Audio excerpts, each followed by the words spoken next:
A CDC advisory committee made it clear today who should be at the starting line to receive the H1N1 vaccine.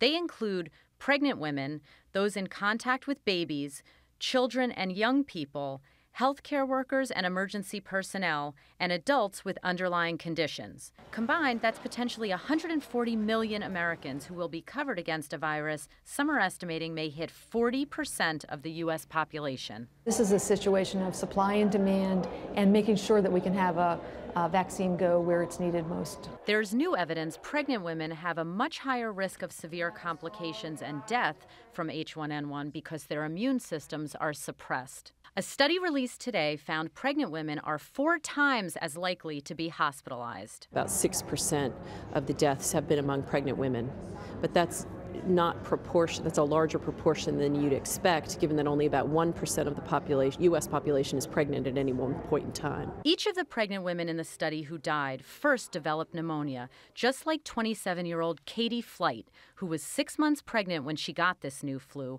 forcing doctors to deliver her baby prematurely.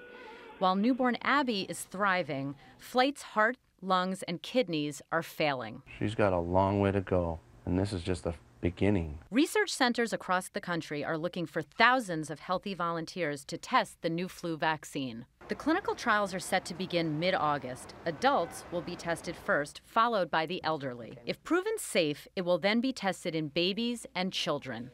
The vaccine is being fast-tracked as experts worry about a back-to-school resurgence of both H1N1 and the seasonal flu. We'll see commingling of 2 different flus this season. It'll be like a bad seasonal flu, and we have to worry about high-risk groups. How to treat sick kids now is also a concern, as H1N1 has been sweeping through summer camps.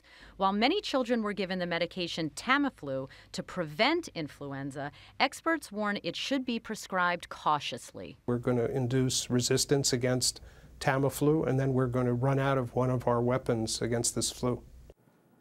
Experts agree pregnant women should be given antiviral treatment immediately and not wait for test results. Medication is most effective when taken within the first 48 hours of flu symptoms. Katie? So, Jennifer, the notion of giving Tamiflu to a larger population of healthy people to prevent the spread of this H1N1 virus is still, as we saw in your piece, quite controversial. Right. People are still talking about it, Katie, but to be clear, Tamiflu should be only given for prevention or treatment of the virus under the guidance of a healthcare professional. They don't want the virus to develop resistance, and it's not a substitute for vaccination. It's part of our antiviral arsenal. All right. Jennifer Ashton, Dr. Jennifer Ashton, thank you.